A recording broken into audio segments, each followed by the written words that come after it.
Chapter 40. And it came to pass after these things that the butler of the king of Egypt and his baker had offended their lord the king of Egypt. And Pharaoh was wroth against two of his officers, against the chief of the butlers, and against the chief of the bakers. And he put them in ward in the house of the captain of the guard, into the prison, the place where Joseph was bound. And the captain of the guard charged Joseph with them, and he served them, and they continued a season in ward.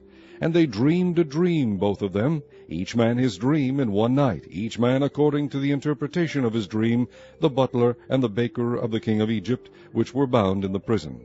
And Joseph came in unto them in the morning, and looked upon them, and behold, they were sad. And he asked Pharaoh's officers that were with him in the ward of his lord's house, saying, Wherefore look ye so sadly today? And they said unto him, We have dreamed a dream, and there is no interpreter of it. And Joseph said unto them, Do not interpretations belong to God? Tell me them, I pray you.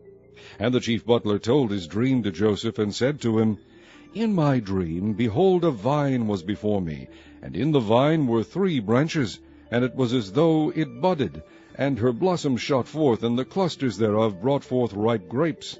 And Pharaoh's cup was in my hand, and I took the grapes, and pressed them into Pharaoh's cup, and I gave the cup into Pharaoh's hand. And Joseph said unto him, This is the interpretation of it. The 3 branches are 3 days. Yet within 3 days shall Pharaoh lift up thine head, and restore thee unto thy place. And thou shalt deliver Pharaoh's cup into his hand, after the former manner when thou wast his butler.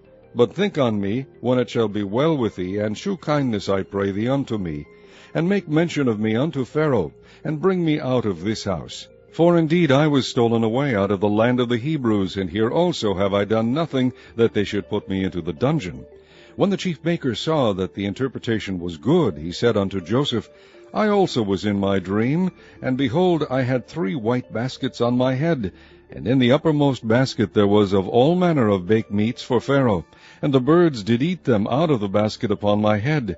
And Joseph answered and said, This is the interpretation thereof. The 3 baskets are 3 days. Yet within 3 days shalt Pharaoh lift up thy head from off thee, and shall hang thee on a tree, and the birds shall eat thy flesh from off thee. And it came to pass the 3rd day, which was Pharaoh's birthday, that he made a feast unto all his servants, and he lifted up the head of the chief butler, and of the chief baker among his servants. And he restored the chief butler unto his butlership again, and he gave the cup into Pharaoh's hand. But he hanged the chief baker, as Joseph had interpreted to them. Yet did not the chief butler remember Joseph, but forgat him.